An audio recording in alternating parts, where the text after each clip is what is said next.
Hello, on se retrouve aujourd'hui pour un tout nouvel épisode de Créatif et Impactant.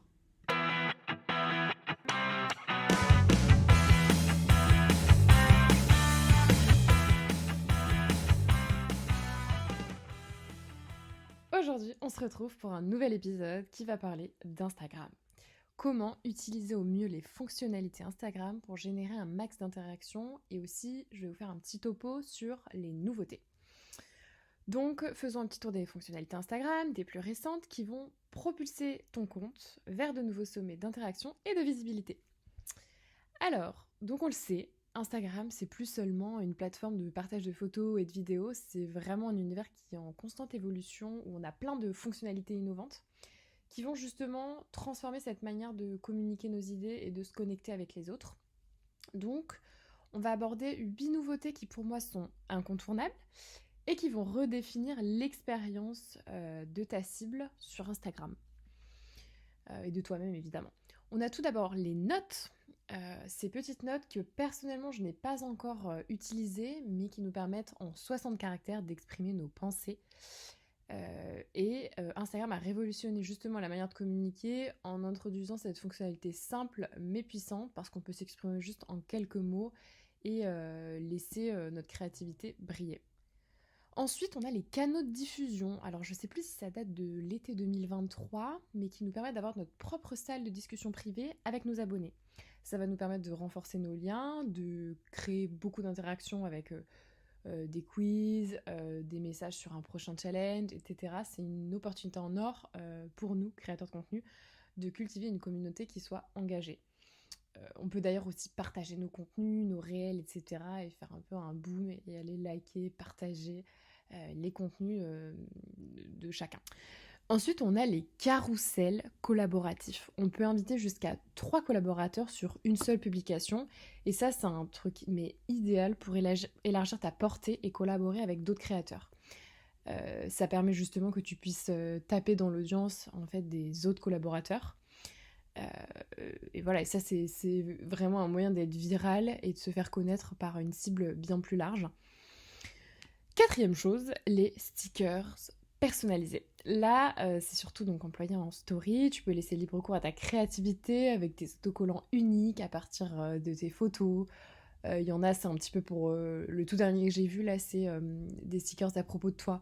Est-ce que t'es célibataire? Est-ce que est-ce que t'as un chien, un chat? Voilà, dans des ronds, tu dois mettre voilà les 6 choses qui te caractérisent, en tout cas qui parlent de toi, de ta vie. C'est une manière aussi ludique et originale de, ouais, voilà, de raconter un peu notre life, de montrer un peu de soi et pas juste du sérieux, de l'ananas sur l'ordinateur avec ses lunettes, voilà quoi, ça va 2 minutes. Je pense que les gens ont besoin de s'attacher à la personne et en ça, les stickers personnalisés sont géniaux pour attirer l'attention et créer du lien.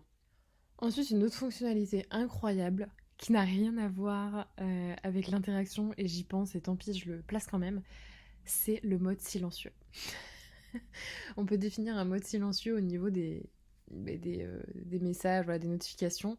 Ça te permet justement de gérer ton temps efficacement, de te concentrer sur l'essentiel, voilà, de pas, si t'as une notification, de pas te laisser happer par ça et rester focus dans ton travail. Et aussi, ça évite voilà, de finir en burn-out. Voilà, les notifications ne s'affichent pas. C'est quand même incroyable. Voilà, je sais pas pourquoi j'ai pensé à ça, mais c'est quelque chose de plutôt pas mal. Autre fonctionnalité, on a Thread, donc du coup qui a été, c'est le défi lancé à Twitter. Donc c'est avec ses fonctionnalités pardon, de messagerie privée, de section tendance et de hashtag.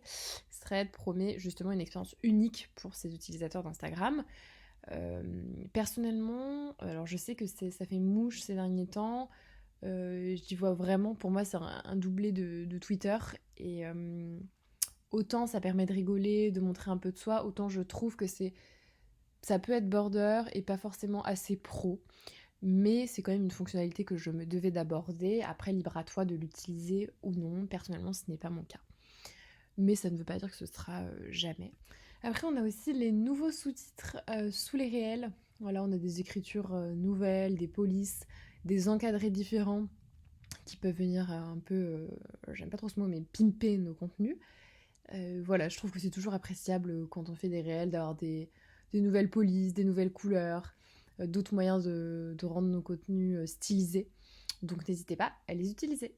Et ensuite, on a les sondages. Ça, c'est voilà, la dernière fonctionnalité. Je l'ai utilisée sur mes derniers réels d'ailleurs. Donc on a les sondages sous les posts. Donc sous les posts, sous les réels. Ça permet justement d'engager ton public de manière interactive en posant des questions directement sous tes publications, ou aussi tu peux carrément leur demander ce qu'ils pensent de ton réel, une question clé en lien avec ce que tu viens de proposer comme contenu, ou de les laisser choisir ton prochain contenu, que sais-je, mais ça permet justement d'engager des commentaires, des réponses, et je trouve ça super pour impliquer ta communauté et aussi recueillir des retours précieux.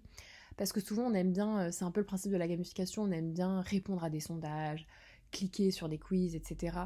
Donc je pense que plutôt que mettre un commentaire pour les plus frileux, ça peut être un bon moyen à eux de donner leur avis. Voilà pour les fonctionnalités phares de ces derniers temps. Mais j'aimerais quand même rappeler que Instagram a énormément de fonctionnalités et que je pense qu'il faut absolument toutes les utiliser. Il y en a plein de sympas avec les sondages, les FAQ. Il y a l'onglet Shop aussi qui est utilisé. Les lives. Les lives, bon, après il faut être à l'aise, mais ça peut être super sympa et un moyen d'inviter pas mal de gens sur votre compte et de faire ce va-et-vient, un petit peu comme les posts collaboratifs. Donc je pense que sur Instagram, même les stories, les différents effets, les filtres, il y a moyen de créer de l'amusement et d'engager votre communauté. Il faut vraiment que vous sortiez des sentiers battus. On est souvent dans notre zone de confort, on va mettre les mêmes genres de stories, etc. Je pense que la veille, elle est aussi importante. Aller regarder ce que font les concurrents et puis reprendre un petit peu leurs idées, mais en les adaptant à notre sauce et en utilisant le plus de fonctionnalités possible. Je pense que franchement, on a de quoi faire. Donc voilà, c'était un petit épisode rapide sur les dernières fonctionnalités, si tu les as manquées. Et voilà. Bah écoute, je te laisse là et je te dis à la prochaine pour un nouvel épisode.